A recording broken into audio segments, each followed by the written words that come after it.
All right, ladies and gentlemen, this is the last day of the week. It has been a long week. It has been very successful, but a long week. So, um, today we just participants were able to put all the things that we did together into like one like mammoth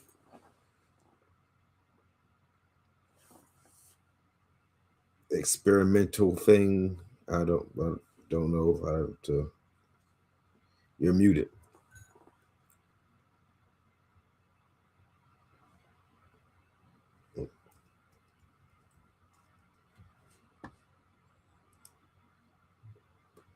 Can't hear you, Webs.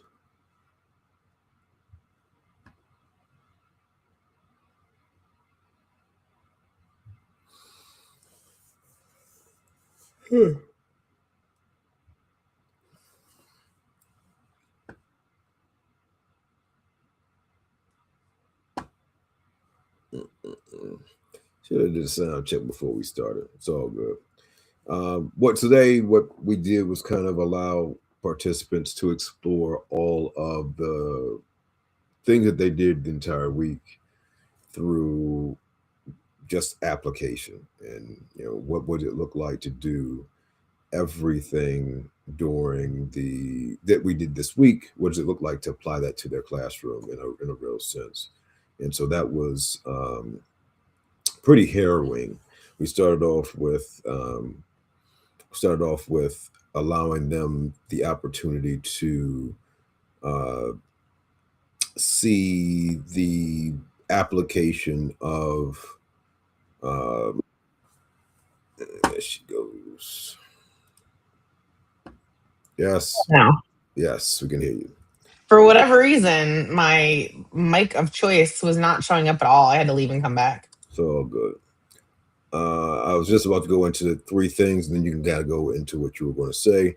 So, very quickly, we had them initially look at Canvas as a part of the Cool Gemini and just building a tool that would serve their purposes.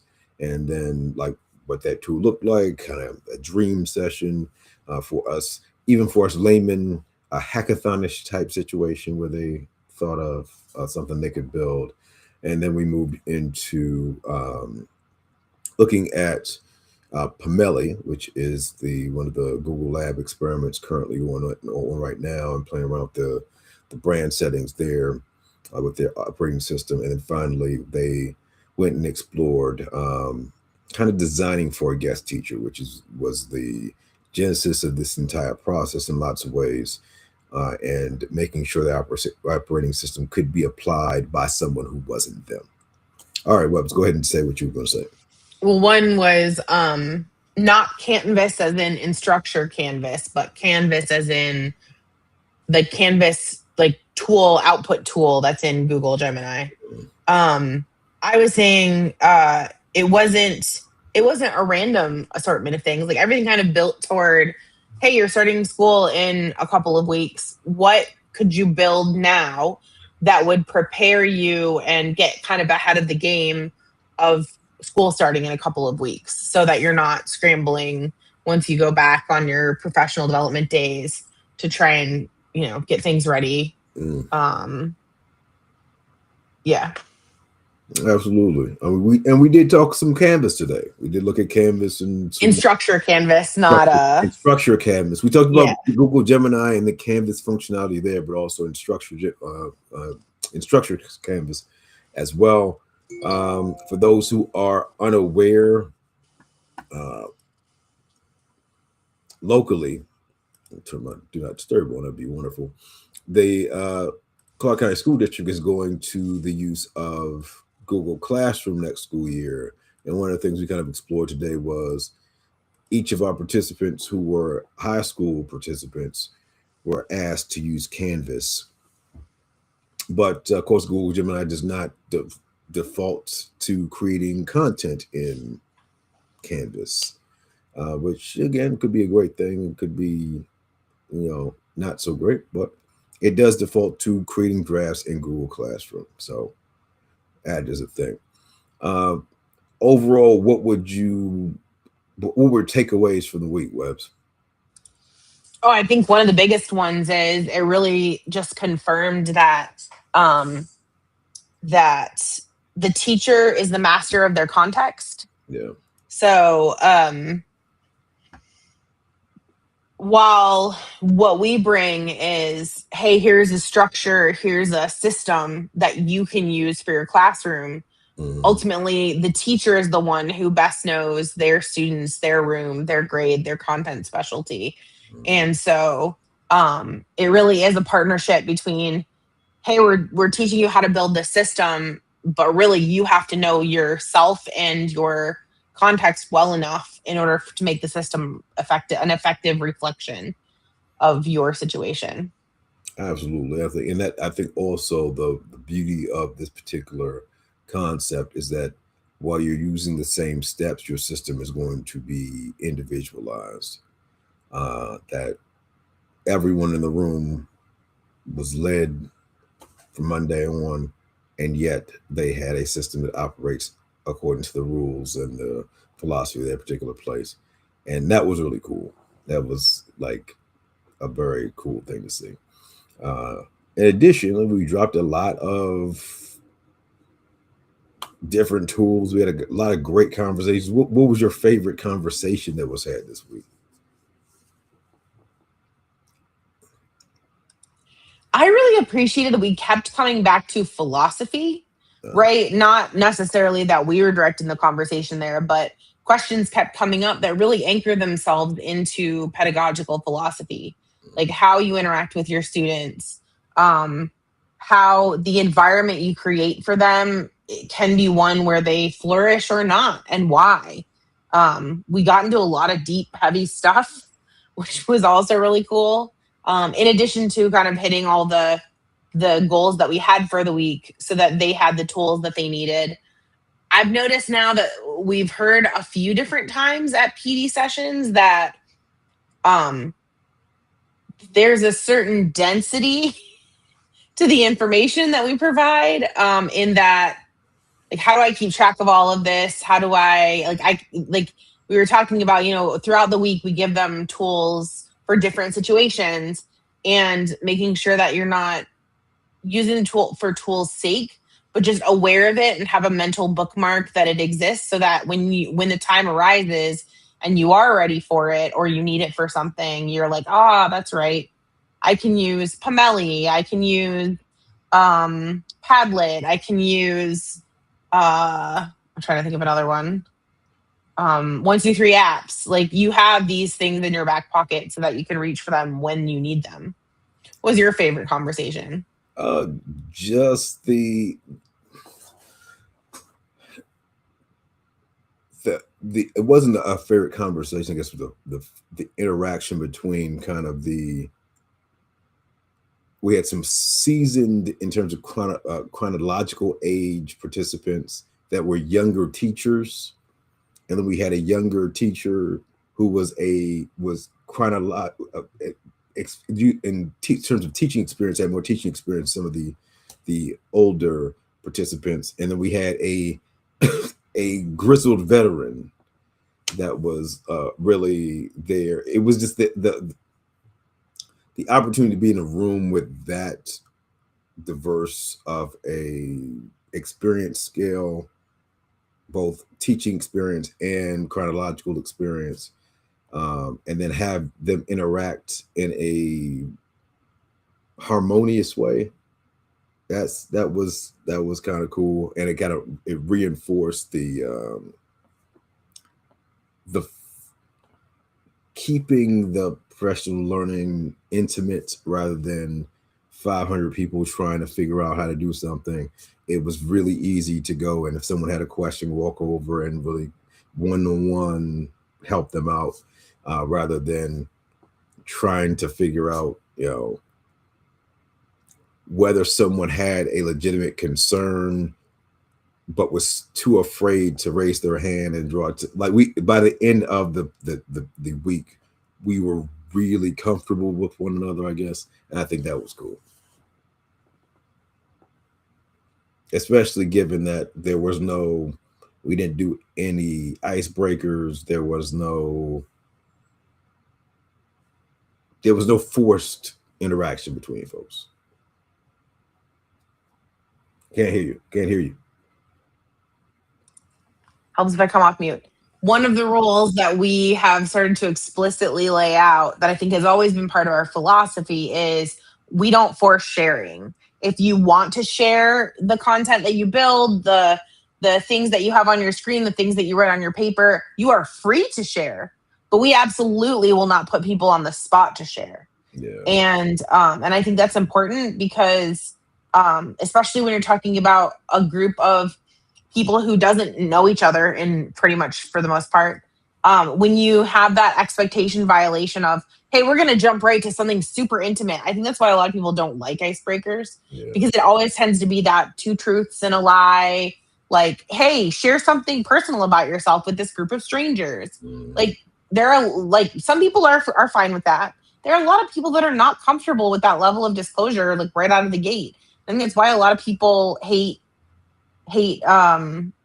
those types of icebreakers. That, and a lot of times they don't have anything to do with the task at hand. And especially when you don't know people, like I don't want to share personal details about my life with these people I've just met. That's just weird.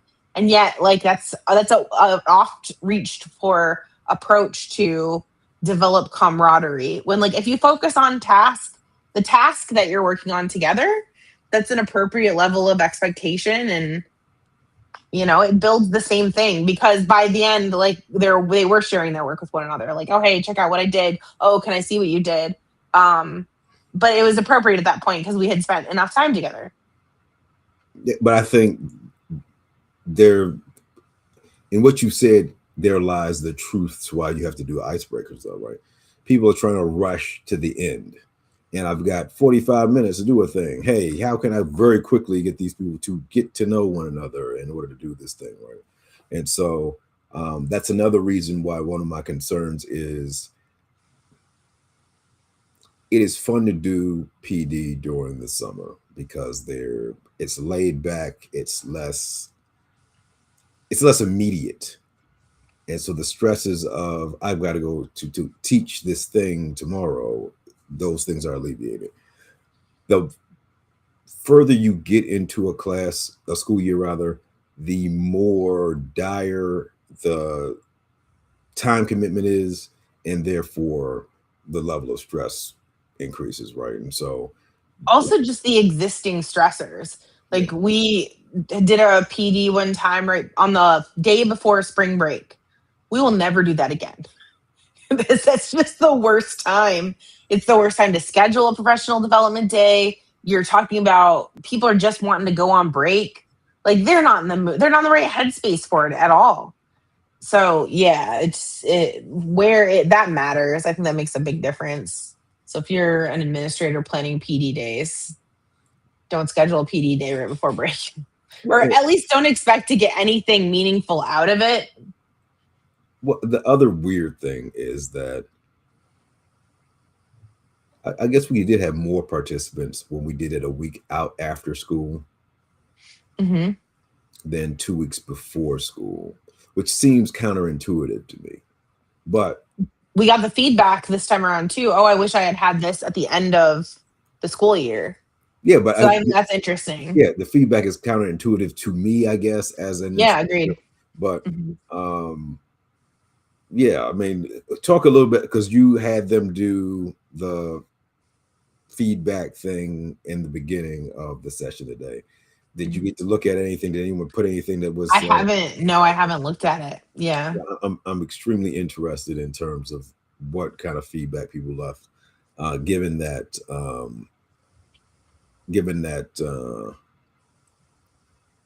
I don't know.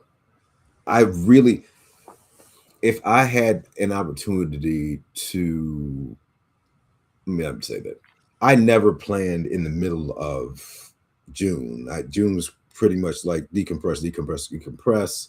July is kind of when I started to do it, especially when Clark County shifted the calendar to kind of the early start situation.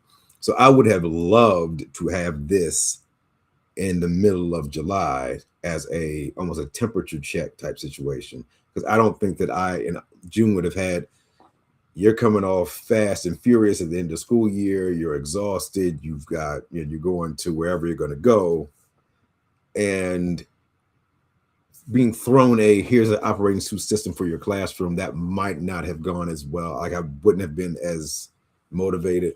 So yeah, I think we offer it twice again next school year the same way, with like a lot of more of advanced uh warning, but also like how, as I'm thinking about ways to improve this entire thing, it would be, yo, let people know in January and February, this is the thing we're working toward. And this is why we're going to offer two cohorts, one right after school and one right before school. Pick the flavor, because I'm assuming that I am not my style isn't the only style. There are some people who do enjoy.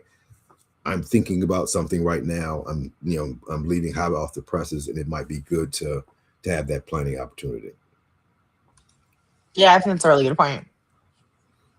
Yeah, I don't know, but that it was, regardless, it was fun. It's hot. It's still Vegas in the summer, and that kind of gets kind of beastie. Indeed.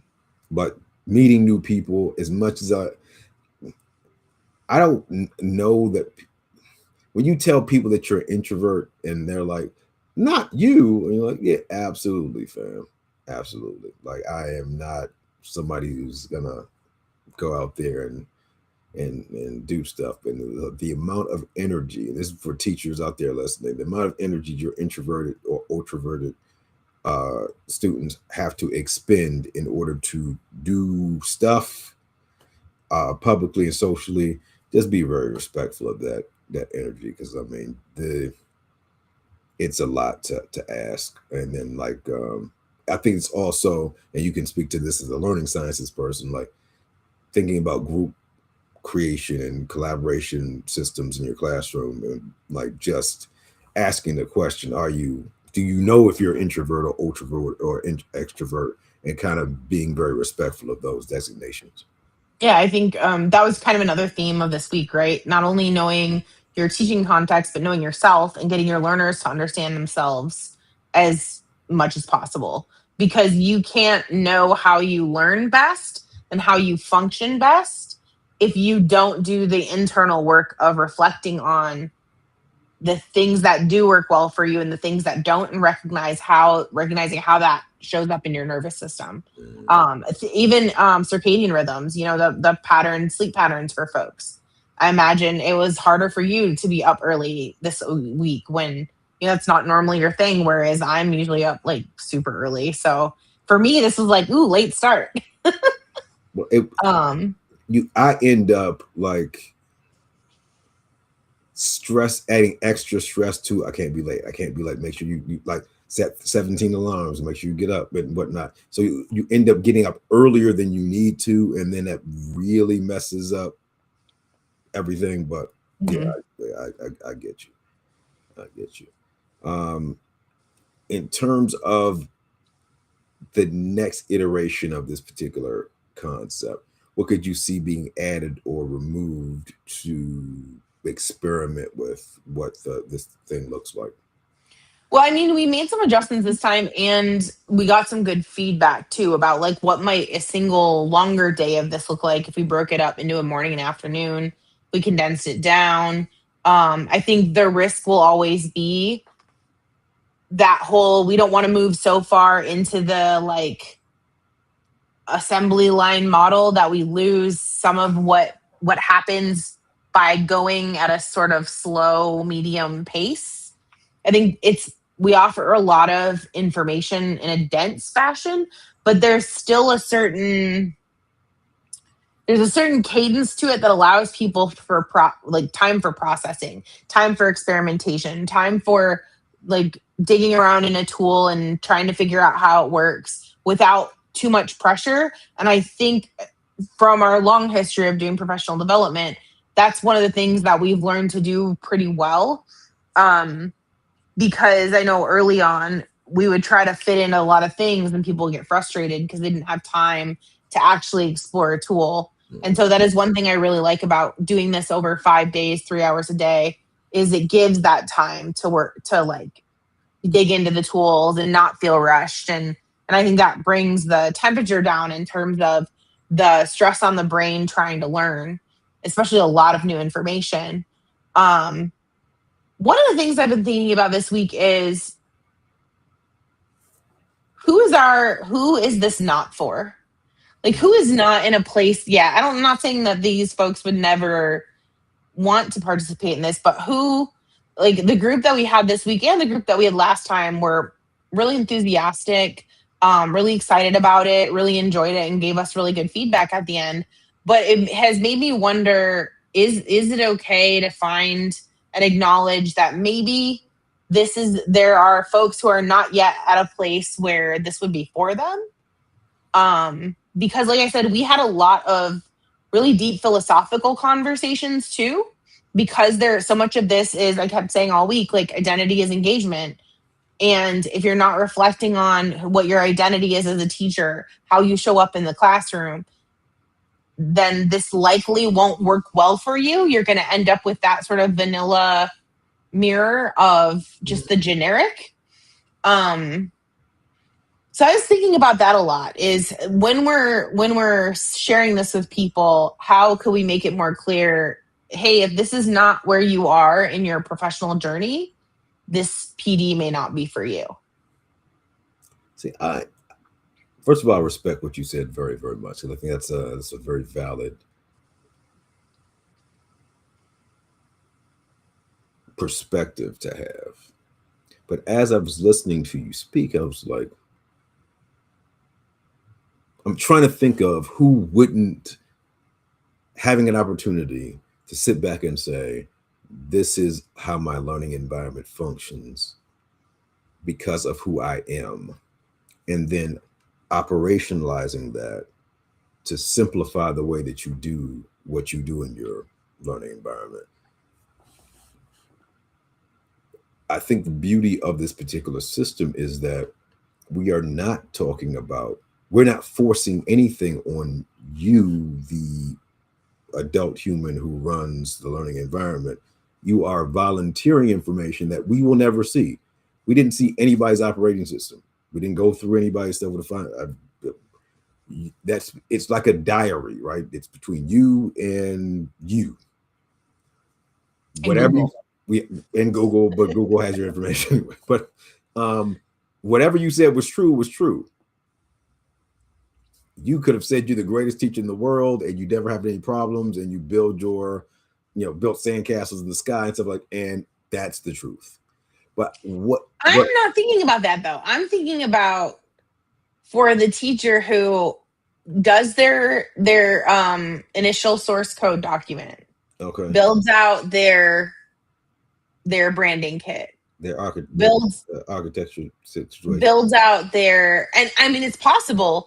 Maybe the idea is just by virtue of engaging with that, if you engage with it at all, you're going to get it like naturally pulls out who you are as a person. Okay. Because I mean, if they fill all those things out, they do their architecture document, etc., and they still end up with like a homogenous, generic, you can't tell the difference between the initial prompt and the later prompt. Huh. Like kind of like the person in the previous session who had missed some days and whatever.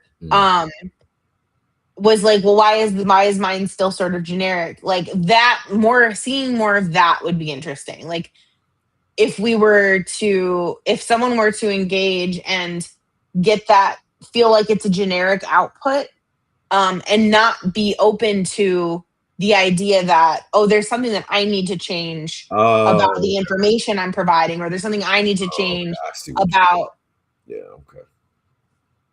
Not being honest with myself about who I am, that I feel like could potentially be a hard thing to face. And that person, like, I think there is a certain amount of like, you have to be kind of open with yourself. If you aren't honest about who you are as a teacher, how you show up in the classroom, you will likely end up with a homogenized result and be disappointed in it.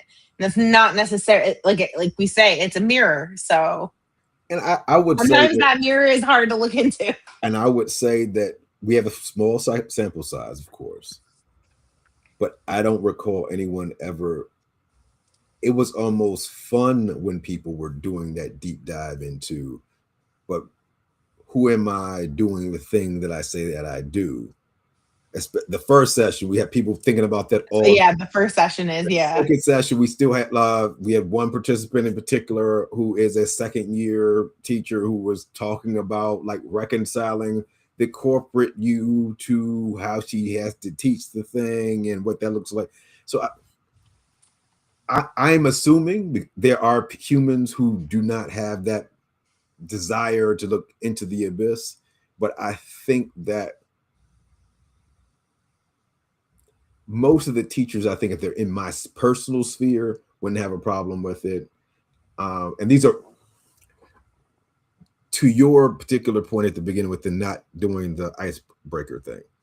The fact that we do not put pressure on you to share your information, I think that also there's a layer of security that brings, that unless you want to share what you're putting in that thing with the person next to you, we're not going to force you to do that. Mm-hmm.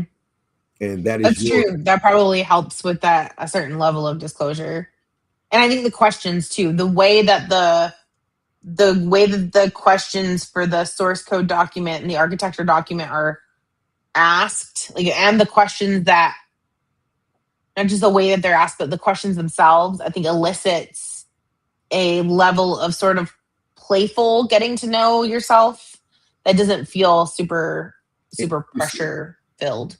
It's not intrusive. And the whole point of this doing it that way was that, hey, you would have this, who's going to play you in a biopic? What's your, like, that kind of stuff. While it's fun, it also does reveal a lot about who you are and who you think you are as you walk through the world or whatever. So I would definitely attribute people persisting because they do not have to share that information with anybody. No one else sees that. And even as we were talking about building with those things in mind, the fact that if I were to share a gem with somebody, like, I'm not sharing my source code. It's based off the things in my source code is happening, but I'm not sharing that information, those answers, which I think is also,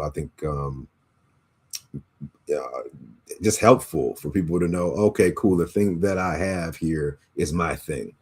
And it can't be replicated by anyone else because they don't have my experiences to do the thing that I said that I'm doing. So I think that's something else that I was picking up on as you were speaking is I do think this is more like mama's home cooking, right? My concern is if you try to condense this into 6 hours or something like that, first of all, the spontaneous nature of some of the conversations would be eliminated, right? And they would actually impact your ability to get to the end of the thing, because now you have people go off on tangents and it's going to be difficult to get them back on track because we actually have a schedule. And we talked a little bit about time during the week. I am more of a jazz interpolation. Let's feel the rhythm of how things are going. We can stop here. I've planned enough that if we needed to go to 3 hours, great, but not so much that if we needed to take a 45-minute detour, that's not plausible. But in a one-day PD where you have to get to a outcome, that's a taller tale. It's interesting that even though the research shows that the type of professional development that is most effective is ongoing, deep professional development, that so often the way that school years are structured, there's not the opportunity for ongoing, deep professional development. And there is not a temporal ability to carve out multiple days once the school year starts. Yeah. Random PD days and then those days one-offs too. Yeah. Random one-off professional development days. Not something sustained over time, not something that lasts and is consistent throughout the school year, but just here's a random Tuesday in November. Okay, cool. Meet at this one school for this 3-hour professional development that we'll never talk about ever again. Yeah. And it's kind of it's interesting and intriguing that we have not planned school years around best practices like that. Mhm. There isn't a even a one PD week per semester that we just students do not come to school this particular week. It is a in-service week for teachers that they go and they could do something like what we performed, and have an opportunity to reset. Hey, things are going great, cool, let's keep. Why are things going great? Let's continue that. Things are going poorly, great, let's pause and see if we can reset how those things work, especially with younger teachers. And we did hear some stories today about, you know, younger teachers having being thrown into the flames, and there's just not a opportunity to reset because it's go go go go go go go go go. Mhm. I get to Christmas break, I've survived, and then you come back to January and it's go go go go go go go.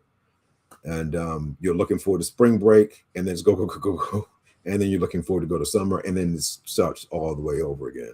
Yep. Um, that's, I mean, it's fascinating, but I will definitely. I'm very pleased in how the two sessions turned out, and to think that this was a guest teaching creation, I guess. Um, if you are a classroom teacher, like, put on the guest teaching hat if you have never done it. Talk to your guest teachers as you see them this school year about what their struggles are with how instructions are left, what's lacking in those instructions, and then plan for those things as well. I think that's another strategy that the participants in this particular iteration of the Classroom OS, they definitely heard that just about every day. Mhm. And today, when they had the opportunity to plan, one of the things they had to do is like test their operating system against what a guest teacher be able to actually do what you're asking them to do. I think the fact that we don't see the teachers who guest teach for us makes it easier to villainize them or think less of them, because you never lay eyes on them. You don't know what their situation was. You don't know what was happening. You know from what your students tell you, from what your colleagues tell them. But I think that it was for me. I know it was a good reminder that even though I'm not in the classroom anymore, although I'm thinking about applying for my sub license, and maybe I'll get it in the next 3 months.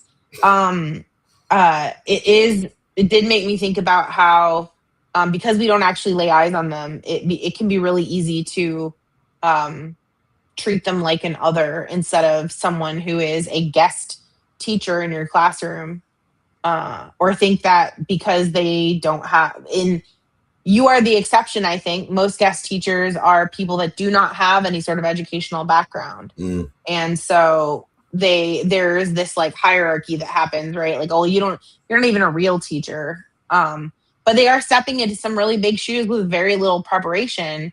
So having some empathy for that, I think, by leaving them clear plans is something, especially now that it's with this system, it's so easy to just, hey, give me lesson plans for this day or sub plans for this day. And then they have something that's easily accessible that can answer their questions, that outlines the procedures, the emergency procedures, any special things you need to know about your students so that you know that they're safe, all those things.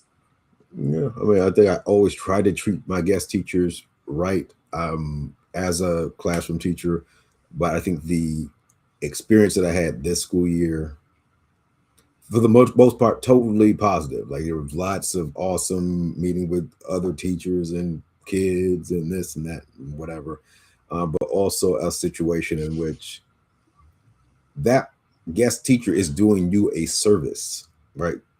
You have something has called you away from your classroom, and I was always appreciative of that, because if you don't get the guest teacher, what happens to your students, right? They're split. They might be split amongst other teachers, and that doesn't make your colleagues jump for joy when I get 7 extra kids in the classroom. I'm like, well, why didn't Lang do Why didn't you make sure he had a sub? Or somebody has to sell their prep.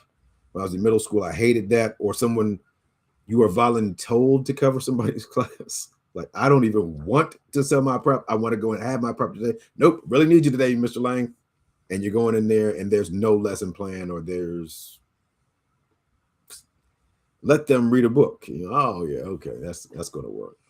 Anyway, well, it was a heck of a week. It was fun. We got a lot accomplished, and we didn't talk about Curator and how Really? that was. Just give a Curator commercial before we go off the air. Curator allows you to, if you are a teacher in the state of Nevada, Curator is tied into the Nevada Academic Content Standards. It's tied into the Portrait of a Nevada Learner, and it allows you to, it walks you through creating lesson plans that I know for sure tick off all the requirements for at least Clark County, and then formats that lesson plan for you and drops it right into your Google Drive, keeps it organized so that it's easy to find based on your standards. Yeah, and you can log in with Google. If you go to startcurating.com, you can sign up for a early access when we open early access. Yep, and we don't want your data, so we don't keep any. No. Yeah, all of the data stays in your Google Drive because we don't want your data. We just want to provide a service to teachers that makes it easier to lesson plan.